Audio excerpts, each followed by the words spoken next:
บ่นักบ่บ่นักบ่เอาใส่ตะขวางวิทย์บ่โดบ่วิทย์บ่บ่ผิดบ่เจ้าขึ้นก้อนจังแบกขึ้นก้อน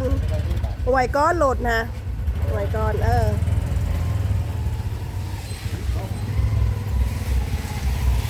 ได้บ่ทำป้าใช่ป่ะเอาได้บ่เอาบ่โทรศัพท์นี่ป้าว่าว่านี่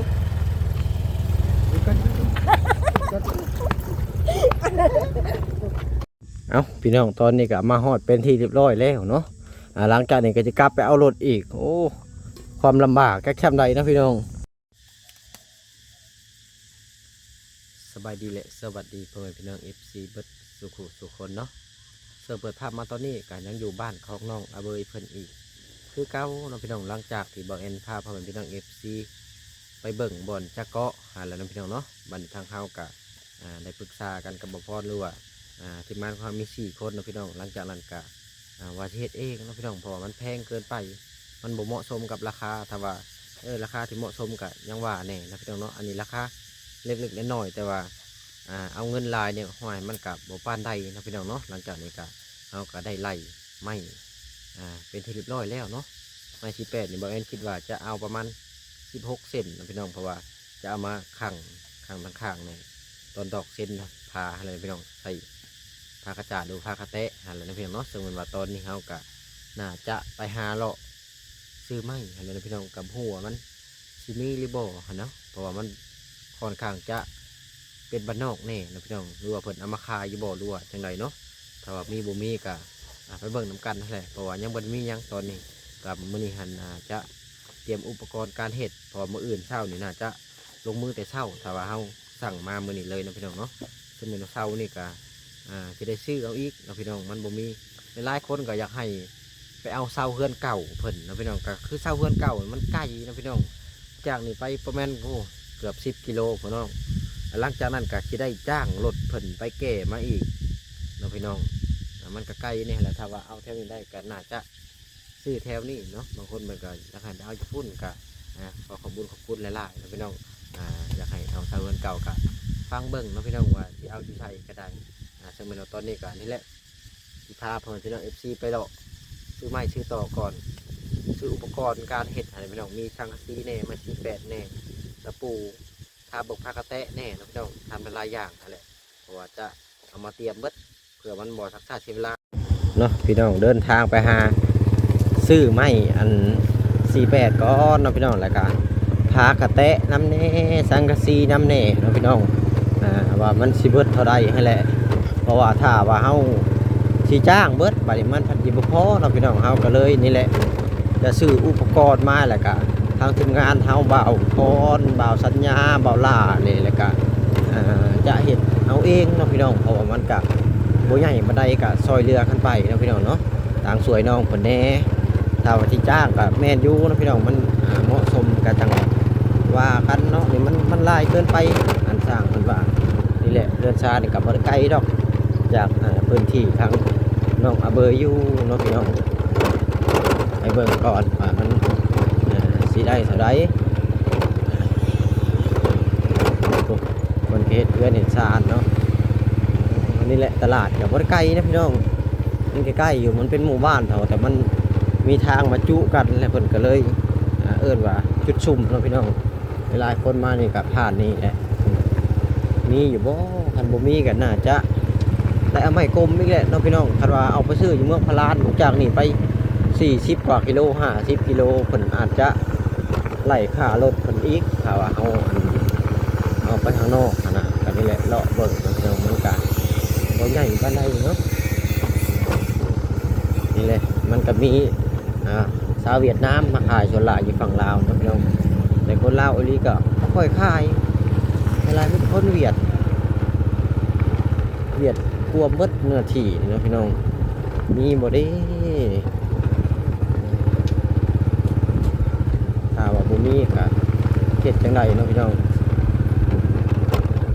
มีก็น่าจะมีเท่านี้มันเบิดแถวนี่ก็พี่น้องเลย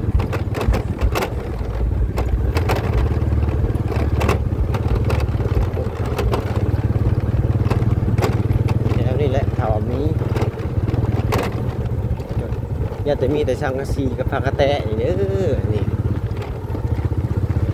ญาติบ่มีใหม่นี่เบิ่งเด้อพี่น้อง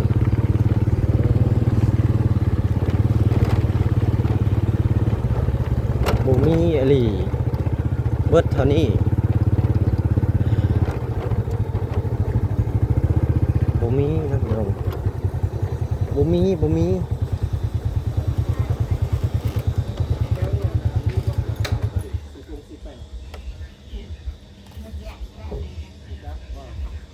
ตัวบริเวณมัน18ขายบ่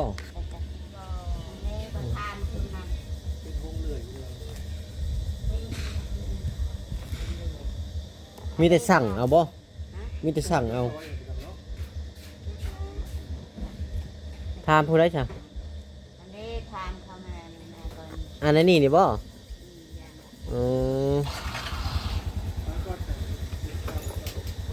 เพิ่นว่าบ่มีนะพี่น้อง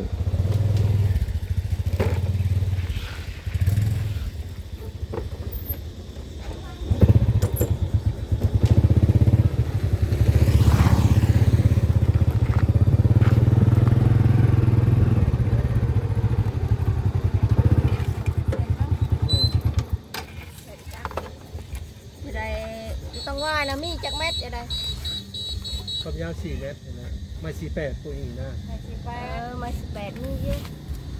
ในเฮือนนะ พวกเขาขายตลาดเรือนผมก็ ก็เฮือนอยู่พูดวันนั้นนะเขาบักกุกวิกเลย อยู่โน่นตอนนั้นผมบ่ นี่ก็ผมว่า อืม แฟนก็มี เส้นเท่าไหร่น่ะ อ๋อใช้ได้หลายดูนู้นนั่นผมก็บักกบิกเห็นไหมว่า อยู่ผู้ผู้ โอเค อืม ถ้าอยู่เฮือนอยู่จักหรือว่าเอาเบอร์เจ้าของเก่ายันเราไปอยู่ จะดูโทรไปหาเนี่ยไม่ของเจ้าเองบ่โอ้เป็นเห็ดซอยบันตลาดเด้ มันซอยไว้เนาะ แม่น เพราะว่าแถวนี้มันจะบ่ค่อยมีบ่อนคายคือในเมืองเนาะเพราะมันก็ ๆ เป็น เขตบรรทัดแล้วเขาสี่ไว้ใน แม่ โกดัง เป็นจะไว้ในโกดังอันนี้ โตเท่าไรปกติเลย จังว่าสิขายว่าโทร ลองโทรบังดูหน่อยเอาบ่ได้หลายปานใดนำประมาณ 10 กว่าเนาะ 15 16เซนนี่แหละ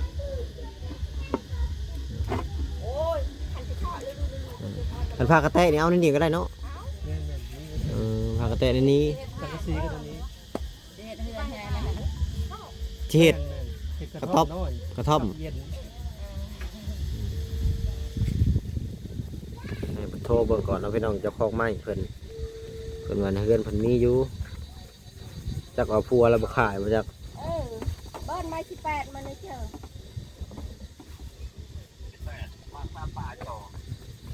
ป่าเขาจะได้10โตนี่นะ 17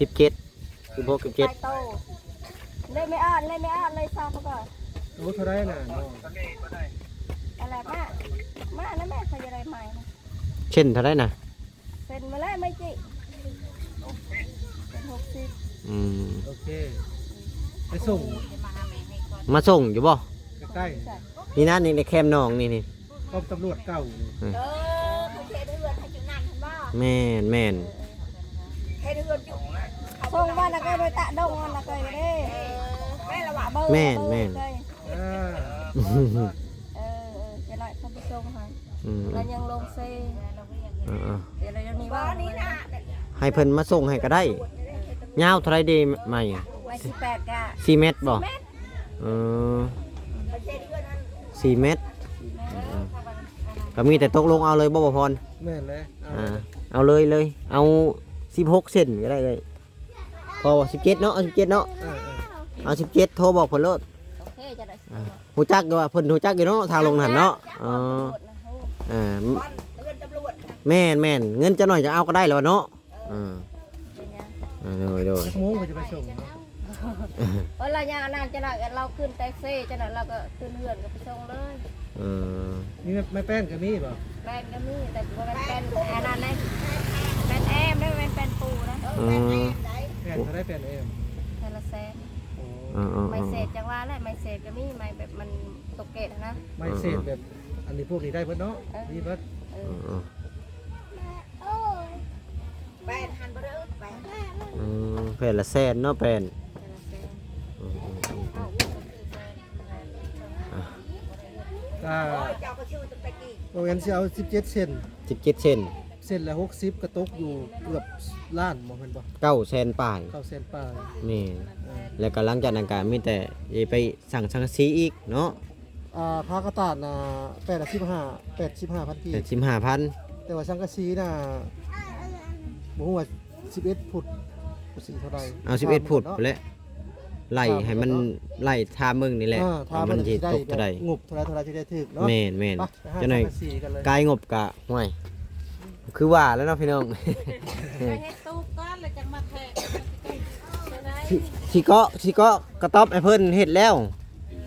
เฮ็ดเรียบร้อย แต่สิเกาะบ่อนดังพื้นดังไฟหั้นนะ ขอบใจหลาย ทางเฮาก็ได้ถามบ่อนซื้อไม้18เนาะพี่น้องมีแต่ในเฮือนเพิ่นว่า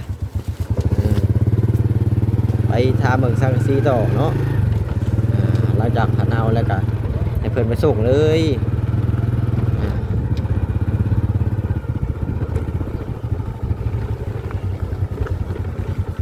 ห้านนี่นะ ๆบ่สิน้ำ ตอนนี้ก็มาฮอดบ่อนสังกะสีเป็นที่เรียบร้อยแล้วเนาะพี่น้องเนาะก็จะมาเบิ่งราคาสังกะสีก่อนว่า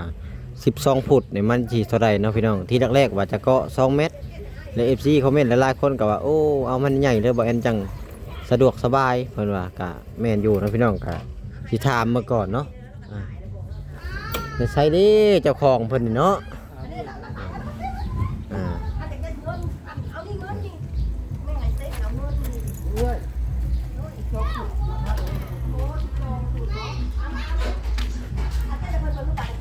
เออ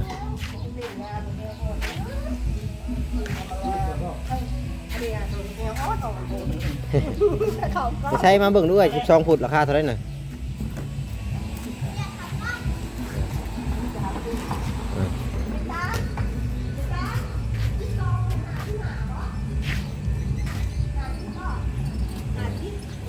50 ใส่อยู่ประมาณจักแผ่นบ่ ประมาณ6แผ่น7แผ่นเอา7แผ่นเนาะ อ๋อไปส่งอยู่บ่ส่งอยู่บ่ ยาวเอาจะแผ่นเอาพุทธค่ะ เจ็ด 7แผ่น เจ็ดแผ่น12ฟุตเอาใส่ไซส์ แล้วเขาเจ้าไปส่งบ่ได้เนาะ โอ้ยเพิ่นบ่ว่างรถอันนี้เพิ่นบ่สบายแน่รถไทยเด้เอามาเอา เดี๋ยวข่อยเอาไผ เอารถไทยมาเอาเนาะ เอาเงินไปจ่ายอยู่ไหนเด้อ เออ ท่านจ่ายเสียนะมาทำก่อน แล้วก็ 50ประมาณ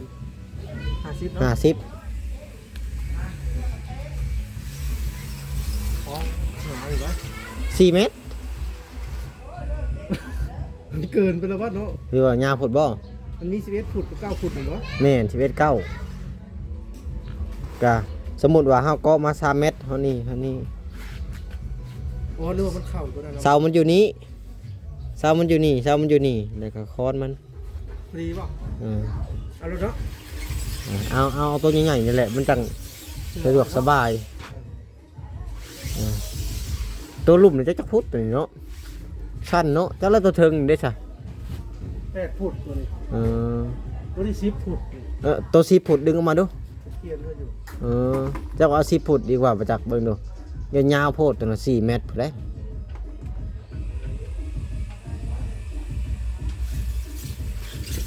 ตัวนี้10ฟุตเนาะเบิ่ง10ฟุตนี่ตกอยู่3เมตร50 เป็น50บ่ เอา3เมตร50เดี๋ยวประจักษ์ แม่น เกาะโตมันหอด3เมตรแล้วก็50เซนมันส่งออกนอก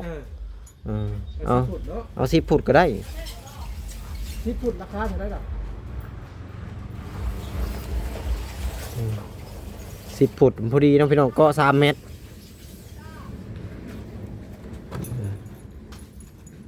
ก็ถือว่าราคาก็บ่ปานใดเนาะ ก็พอพังอยู่ เห็นว่าบ้านเพิ่นเขตไกลเติบได้หาก็ยังว่าพอพังอยู่ได้ แม่น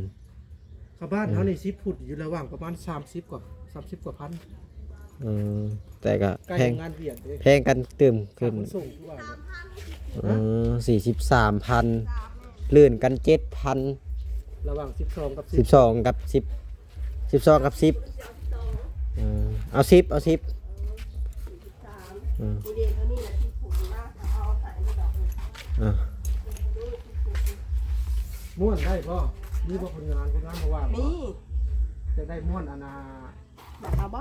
ตัวหนึ่ง3แผ่นตัวหนึ่ง7แผ่นตัวหนึ่ง4แผ่นเบิ่ อย่าดึงไปบึงข้างหน้าเลยเด้อให้เขามาม่วนเลยเด้อ เพราะว่าสิได้ไปเลย แบกเอา คนอ่านเลย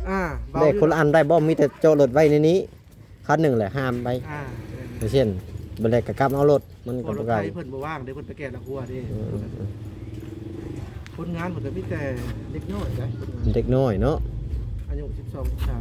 13 ถ้ากระแตะนี่ไล่เบิ่งดูโอ้เฮาอยากจะส่องซื้อตะปูอีกเลยเนาะ 14ปูระดับโลนึงบ่ได้2โล ตะปูตอกข้างเด้ตะปูตอกเส้นอีกเด้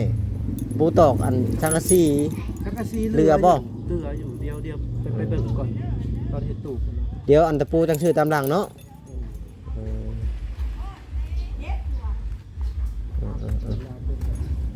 นะพี่น้องเดี๋ยวเราจะไปเบิ่งอันพากระแตอีกนะฮะเนาะพากระแตนี่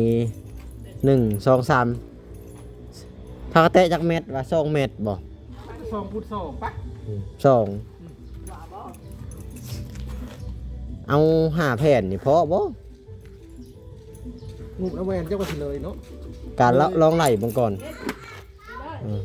ลองไล่ก่อนบ่ ลองไล่เบิ่งอยู่หั่นเบิด900,000ปลายแล้ว 4แผ่นก็เลย3แผ่นนะ10ฟุตนะ เดี๋ยวพอสิไล่เด้อ เออ เพราะผมแล้วแวนมันจักเท่าไหร่ 2 ล้าน 2ล้านทวนคืออันไม้น่ะไม้น่ะจักโตกว่า17คูณใน60กระตุกอยู่ล้าน2 20,000 ล้าน200,000แล้วก็มาบวกตัวนี้ 20,000หน่วย10 100 1,000 ล้าน20,000 แล้วก็ตัวนี้อันน่ะ 43 คูณ 7 43 แผ่นเอาดึงลงมาเพื่อละ3เพื่อละ 300,000 ล้าน300,000แล้ว ล้าน300,000แล้ว บวกเบิ่งจัก5แผ่น 5แผ่น85คูณ5 400,000 แม่นบ่เบิ่ง 4แผ่น2,500 5แผ่นนะ กับพอดีเป็นล้าน700,000 พอดียังเซาเด้ ยังแต่เสาบัดนี้เอาเสากะ เสาดินบ่ ตี บ่ เปอร์เซ็นต์หนึง ตีเปอร์เซ็นต์หนึงเนาะเสาไม้ธรรมดานี่ ก็เป็นเท่าไหร่800,000แล้วล้าน8 58 เนี่ยก็ซื้อตะปอกตะปูกะพอดีเบิด พอดี พอดีเบิดเนาะพี่น้องนี่แหละนี่ให้ทางน้องๆเพิ่นเอา บ่ถ้าละตั้งเงินมือถ้าเจาะน้ำบ่ บ่นี่สิเฮ็ดเป็นเฮือนกูว่า ก็กระตอบไว้กระเทิบไว้แล้วอันนี้เฮาได้ซะบัดนี้ไผจะเอามาส่งให้อีกบัดนี้ เดี๋ยวน่ะมาซื้อตำลัง เออ มันจะมาสรุปดี ไม่มีแต่เพิ่นไปส่งกับพุ่นเนาะนี่แหละเนาะพี่น้องกะไล่แล้วเนาะพี่น้อง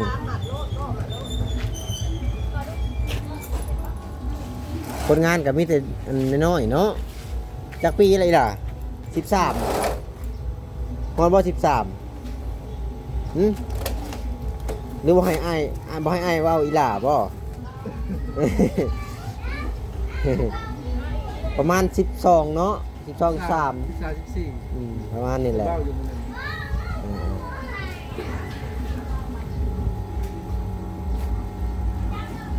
ช่วงที่บ่พรคือไปทำงานรักสีปาดอยู่ปาดบริกู มันบางเนาะเท่าไรบ่พรอันไรเท่าไรก็กินนี่ฮะอย่าไปจ่าย 43 คูณ 7ลืมเลยได้อย่าไปจ่ายเงินเพิ่นก่อนเดี๋ยวพากระแตมาเอาตำหลังเนาะ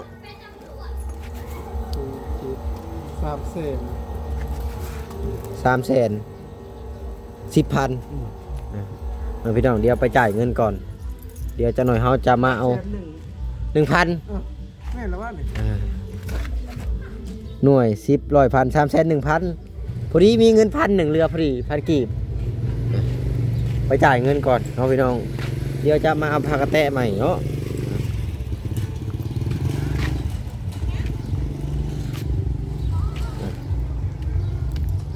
พี่เลยหมอนจ่ายเงิน สบายดีอันเจ้าของห้านนะพี่น้องเนาะโอ้จักปีแล้วเอื้อยเจ้าน่ะจักปีแล้วเจ้า 43 โอ้ยังบ่ทันเฒ่าเนาะ แล้ว 7 แผ่น 7แผ่นจักพูด 10 3,100,000บ่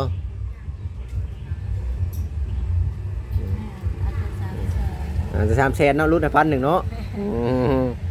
จ่ายเงินก่อนเนาะพี่น้องเจ้าหน่อยที่มาเอาผ้ากระแตะก่อนบ่มีรถแก่ไปนะเอารถไทยมาเอาน้องพี่น้องเอากะจ่ายเงินแล้ววันนี้กะที่ใช้รถจักรไปได้กับบพรแบกเอาได้เพราะว่าเฮาบ่มีรถมาเราก็ต้องแบกเอาแล้วไปส่งลูกพุ่นเลยกะกลับมาเอาอีกเนาะเราเอาใส่มัดเดียวบ่เอาใส่มัดเดียวแบกได้บ่บาทนี่หรือว่าเฮ็ดอะไรดีเนาะ บ่ เอาไว้ท่าใส่รถไทยบ่มันโหบกันเบิด บ่ได้นักบ่ได้ระวังเลยบ่ได้นักบ่ได้